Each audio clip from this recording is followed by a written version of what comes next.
ଏମାନଙ୍କର ଟିକେ ଦେଖ ଏମାନେ ମା ପୁଅ ମା ପୁଅ ଆଉ ଭାଣିଜି ଯୋଉ ଭଣଜା ମାଇଁ ଗୋଟେ ପୁଅ ଉପରେ ଅଛି ଆଉ ଗୋଟେ ପୁଅ କାଖେଇଛି ଏମିତି ନାଇଁ। ଆରେ ରୁହ ବାଳ ମୁଁ କ'ଣ କହୁଛି ଆଗ ମୋ କଥାଟା ଶୁଣି ସାର। ଭିଡ଼ିଓଟା ଟିକେ ଏଣ୍ଡିଂ ପର୍ଯ୍ୟନ୍ତ ଦେଖ ବୁଝିପାରିବ। ଆଗ ତାଙ୍କ ପରଫର୍ମାନ୍ସ ଗୁଡ଼ା ଟିକେ ଦେଖ।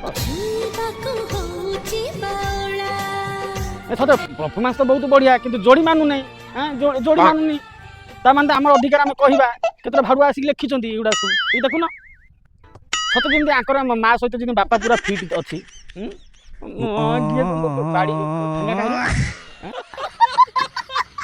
ଆରେ ତେଲ ଲୁଣ ସଂସାର ଚଲେଇବାଟା କେତେ ଦୁଃଖ କେତେ କଷ୍ଟ ସେମାନେ ଜାଣିଛନ୍ତି ଯେଉଁମାନେ ଚଲେଇଛନ୍ତି। ଯେଉଁମାନେ ଆଜ୍ଞା ଆଖୁ ପେଡ଼ିକି ତମକୁ ଏବେ ତେଲ ଗାଣ୍ଡିରେ ପୁରଉଛନ୍ତି ତାଙ୍କର କିଛି ଛଡ଼ି ପାରିବନି। ସେମାନେ ତ କିଛି କାହାର ଦେଶ ବିରୁଦ୍ଧ କି ରାଜ୍ୟ ବିରୁଦ୍ଧରେ ଯାଉନାହାନ୍ତି। ନାଚ ଗୀତ ଟିକେ କରୁଛନ୍ତି। ଭଗବାନ ଯାହାକୁ ଯେମିତି ବନେଇଛନ୍ତି ଉଚ୍ଚ ନିଚ କରି। କିନ୍ତୁ ସେ ଯେଉଁ ପୁଅଟା ଯିଏ ସେ ଯେ ଲିପୁନ ସେ ତ ସେ ଝିଅଟାକୁ ଭାରି ଖୁସି ସ୍ନେହରେ ରଖିଛନ୍ତି। ତମେ ପୁରା ମାଗିଆ ଧନ ସମ୍ପତ୍ତି ମାଗିନା ଘରକୁ ଆଣିଲେ ମଧ୍ୟ ତାକୁ ପୁରା ବାଡ଼ଉଛ ପିଟୁଚରେ ବୋପା ମା ବୁଦ୍ଧିରେ ପଡ଼ିକି ନିଜ ବୁଦ୍ଧିରେ ପଡ଼ିକି କାହିଁ ଯୌତୁକ ଆଣୁନୁ ବୋଲି। ସେ ପୁରା ସେତିକି ନ କରି ମଧ୍ୟ ଖୁସି ସଂସାର କରିକି ତାର ଛୁଆ ପିଲାଟେ ହେଇକି ସେମାନେ ଖୁସିରେ ବିଛନ୍ତି। କାହିଁ ତାଙ୍କ ଗାଣ୍ଡିରେ ଲାଗିଛ?